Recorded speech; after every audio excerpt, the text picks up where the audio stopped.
Hello and welcome to today's Oboe Windfree. My guest this morning is Ronan Keane, who is the marketing manager of the ICO. Ronan is the newest member of the management team of the orchestra, but in COVID times, new means he's been with the orchestra for almost a year now. During this time, I have to say he's made an astonishing impact in broadening the reach of the orchestra across all our social media platforms.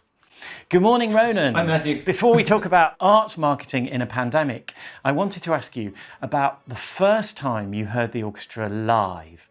How did you feel hearing the sound? I suppose my answer is a little bit contradictory because I feel like I've heard the orchestra for the first time multiple times. Like Kilkenny was the first official time that I heard the orchestra perform, and it was performing Vivaldi's Four Seasons and Piazzolla's Four Seasons. But if you contrast that with a performance we had near Christmas time where we played Shostakovich's Chamber Symphony in C minor, and then if you contrast that again with Ennio Morricone's Love Theme from Cinema Paradiso, I feel like each and every time that I do see the orchestra perform that it's a new experience for me. So while I have seen them perform once for the first time, I'm lucky enough that each time I see the orchestra perform, it's a brand new experience with a brand new piece of music that I've never experienced before, and it's all fantastic, to be honest. With very few live events to focus marketing activities on, what's been the main aim of all the ICO online content? That's a good question, Matthew. And the main aim for us is to deliver our high quality performances, music, creativity to the right people at the right time. And we do that through a whole host of collaborative work, such as the I Create Online series, which you've been promoting on your Oboe for since its inception, which has been fantastic. We've got our Tuesday concerts, we've got our Insider Track, the LED editions, all of which combine to promote the orchestra in different ways to different people, because each and every person has their own tastes and interests. And as I mentioned earlier in the interview, like the ICO are extremely dynamic. I like to say we cover everything from the Beatles to Bach and everything in between. So you kind of talk about the I Create Online series, the Elliott editions, the Inside Track, the Tuesday music. It is a big variety of stuff. And you also earlier on you talked a little bit about how you feel that every time you've heard the orchestra, it feels like it's the first time. Of all of this stuff, what is your favourite thing? I mean, obviously, we have to say my very own Joni Mitchell Elliott editions probably is your favourite. But apart from that, what is your favourite? Well, you caught my flattery early because I was going to say the Oboe Windfree, but well, I mean that as well. Oh, yeah, of course. My personal favourite is probably the I Create Online series, and it's probably been the bedrock of our creativity over the last 12 months.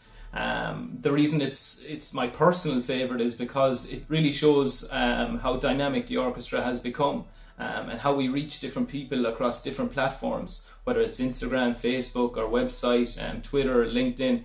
We're growing on all platforms and we're reaching new and exciting audiences each and every time, which is huge for the ICO, because new audiences are always excited to see the orchestra perform.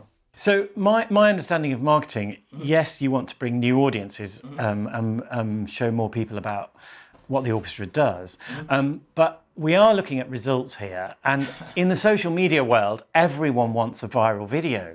So can you tell me a little bit about the number of people, kind of figures-wise, that the orchestra is connecting with? And are we anywhere near getting that kind of viral video status? We're on the cusp.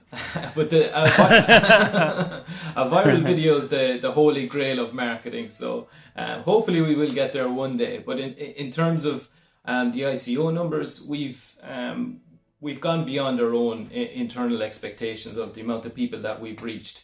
An example of the numbers for the seasons combined, season 1 and season 2 of the I Create Online series, over 400,000 people have viewed the series combined, which is a phenomenal number, and for us that's absolutely tremendous. And now, looking forward, I know that planning is well on the way for a return to live concerts as soon as regulations allow us to. But how do you think that the interesting work that the orchestra has been doing online will kind of enhance and support the kind of magic of a live performance?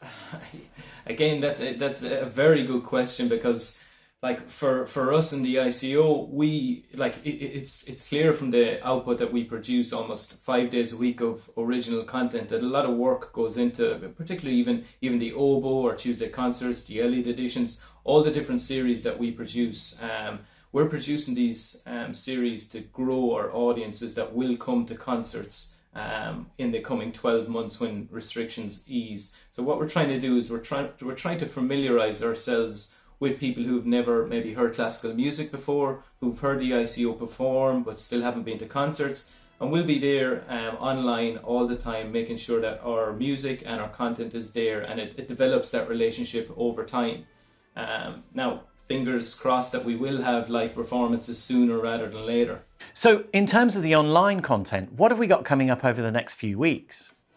We've a lot coming up, Matthew, actually. Tomorrow we have the third instalment of the Elliott editions. It's the Sure on Shining Night by Samuel Barber. Now, we hope that doesn't do better than your performance, Matthew.